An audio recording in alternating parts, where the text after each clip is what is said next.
Hi. In the Watchtower's publication, Bearing Thorough Witness, in Chapter 6, their coverage of Stephen's speech in Acts chapter 7, they summarize Stephen's reply to the charges against him in 3 parts. The first part being the error of the patriarchs, the second, the time of Moses, and the third, the tabernacle and the temple. In paragraph 11, this is what they say. The error of the patriarchs. They're covering Acts chapter 7, verses 1 to 16. Stephen began by talking about Abraham, whom the Jews respected for his faith. While starting on this important common ground, Stephen emphasized that Jehovah, the God of glory, first revealed himself to Abraham in Mesopotamia, Acts 7, verse 2. In fact, that man was an alien resident in the Promised Land. Abraham had neither a temple nor the Mosaic law. How could anyone insist that faithfulness to God must always depend on such arrangements? They have a lot of arrangements. Anyways, this is the only verse that they make reference to, verse 2, even though they're covering Acts chapter 7, verses 1 to 16. But the point that I noticed right away is that they're rewriting the scripture narrative. And I think in this way they make the witness think that something is in the text that's not in the text. And then they just reword it.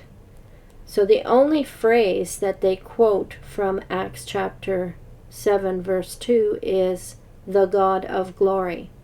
Those are the only 4 verses they refer to of that whole passage they're supposed to be covering. And it's only 4 words in one verse that they quote.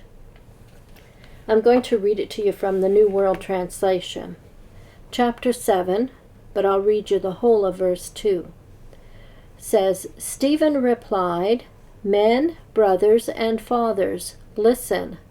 The God of glory appeared to our forefather Abraham while he was in Mesopotamia, before he took up residence in Haran.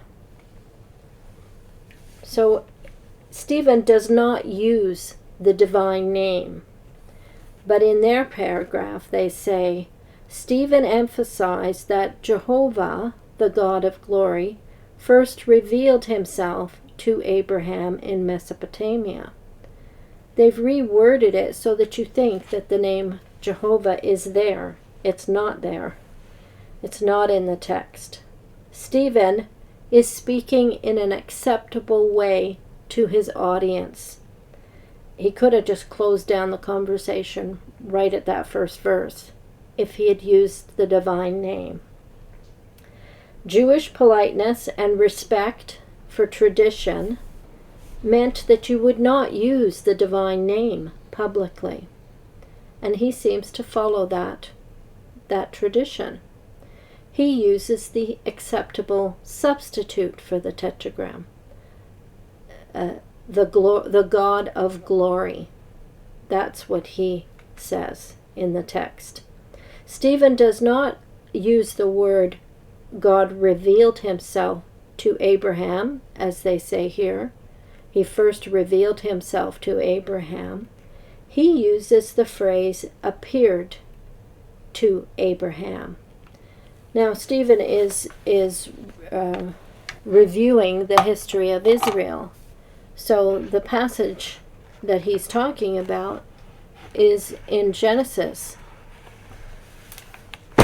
where this happens. So Genesis, I'm sorry, that really banged.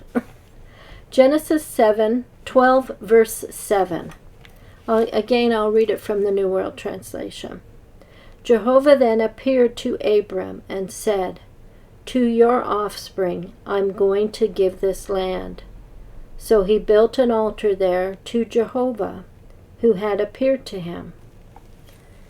So he's referring to that passage, but he still doesn't use the divine name when he talks about it. The divine name is, though, in the Old Testament text, the Hebrew text. But for most synagogues outside of Palestine, they would have been reading from the Septuagint in the common Greek language. But whether or not you were in a Hebrew-speaking or a Greek-speaking synagogue, no one pronounced the name out loud. And so Stephen doesn't.